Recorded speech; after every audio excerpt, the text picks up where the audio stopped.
Titagarh Wagons, Mr. Umesh Chowdhary, the Vice Chairman and MD of the company, now joins in. Good afternoon, Mr. Chowdhary, and thanks so much for joining in our special series Inside Kolkata.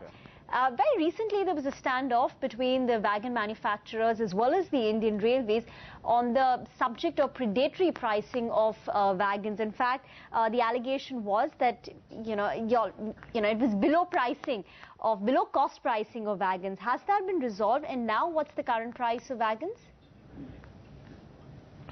Firstly, I would not call it a standoff. I don't think that the industry has the capacity, or it has been a partnership of the industry with the railways. Never has there been a standoff. There was a situation wherein some people went ahead and quoted prices which were abysmally low, and they were unrealistic, and the railways themselves realized that it is unsustainable, because railways themselves have their own production units, there are public sector undertakings. It was 20% lower than even the raw material, direct raw material cost. So the industry kind of threw their hands up. They said that it's impossible for us to do this, and the railways have started understanding that, and they formed a committee to revise the procurement procedure, etc., etc. So while partially I would say that problem has been resolved in the sense of the railways in principle having gone ahead with the differential pricing regime, but till today the new tender is still not floated, and we hope that with this new tender, which is likely to be floated in the next few days, weeks, whatever, this problem should be a thing of the past. Hi, Mr. Chowdhary. Thanks so much for joining in there. And that point's well taken. But when we spoke last, you were telling us you're expecting orders to come in. You're expected to see some traction in quarter 2. Now, quarter 2 is we're almost at the end of it. So, do you believe now it will come in quarter 3? Also, give us an update. What's your order book looking like? Domestic orders, international export orders, total order book. So our order book, as we had announced last time in the June quarter, the total order book on a consolidated basis, including our Italian, was going to about 2,500 crores. Okay. The domestic, that is Titagarh standalone, the order book was close to about 600 crores, in which about 100 and odd crores was from exports. As far as the resolution of the problem is concerned, yes, we were hoping that the tender will be out in Q2.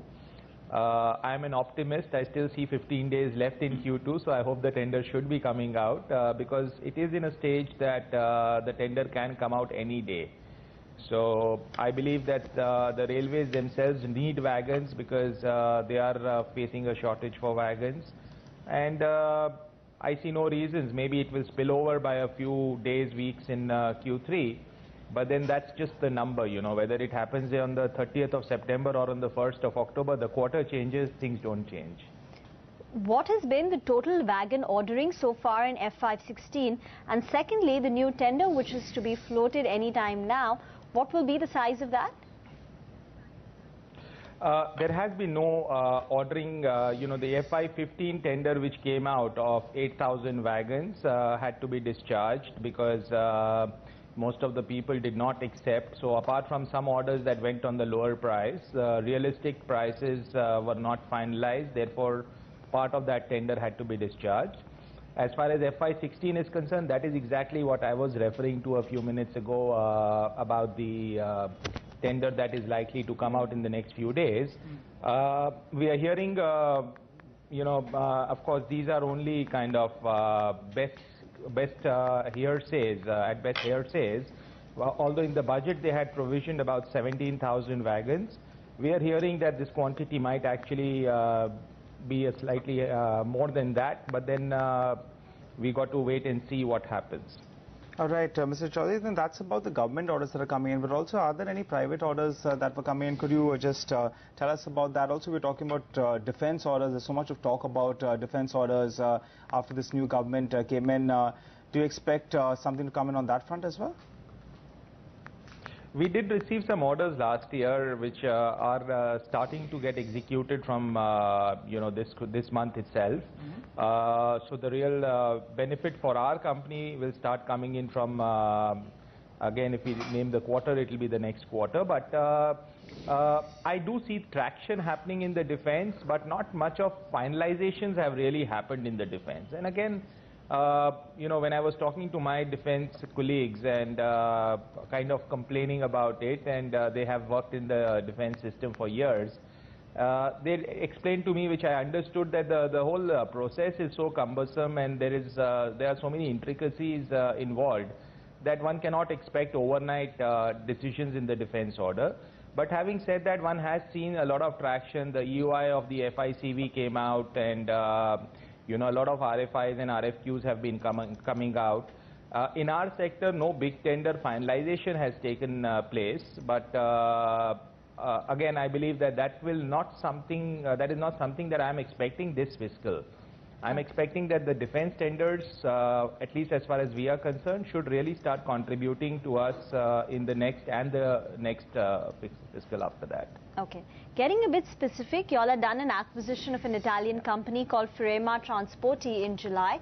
Has that been closed? And what will be the revenue as well as margin contribution on account of this acquisition to the company's financials in FY16? So yes, the acquisition has been closed. That company is now called Titagarh Wagons, Adler being the minority shareholder holding 10% stake in the company. And we started the operation, the production. In fact, I was there in Italy till yesterday, just got back, and the work has started off on a good note. The company has an order book of about 220 million euros to start with, and that is likely to get executed over the next 18 to 20 months. We have started participating in tenders all over the world for that, of course in Europe, but also outside Europe. The big advantage that this company gives us is that, we were primarily in the freight wagon segment. This completely changes the ball game. We have, this kind of gives us a technological jump in our existence, in our whole group. Now the company has made trains up to 300 kilometers an hour. This has done all the modern intercity expresses, regional trains. It has done locomotives. It has done trams for Oslo and Manchester. Right. The Milan metro system has been done by them. Right. So all these things really would give us a great edge. So I believe that this segment will offer a great deal of excitement to the group. All right, so one final question. The last time we spoke as well, you were indicating about double-digit margins. Even the last year, you were indicating double-digit margins. First quarter, it didn't look like that. Your revenue guidance of around 700 crores, gettable, but double-digit, 13-14% margins. Do you see that coming the next few quarters? Yes, I do see so. I believe that, I must admit that I would have expected that the wagon orders would have been released much faster, and things would have been a little more saner as far as the industry is concerned, the same predatory pricing that we spoke about. And that has been a dampener for us in the first quarter and part of the second quarter. Also, as I had mentioned that, the railways had asked us to accept the lower price on existing orders also. The prices quoted by one of the bidders, which was unrealistic. They had asked us to accept those prices, and we kind of, again, threw our hands up. We said it's impossible. Just last month, the railways have come back and said, okay, you'd supply it at your previous contracted price. So the supplies will start from September. So I believe that things are moving in a positive direction, and I see that from the coming quarter onwards, things should start getting normalized to a great extent. All right, Mr. Chowdhary, we'll leave it at that. Thank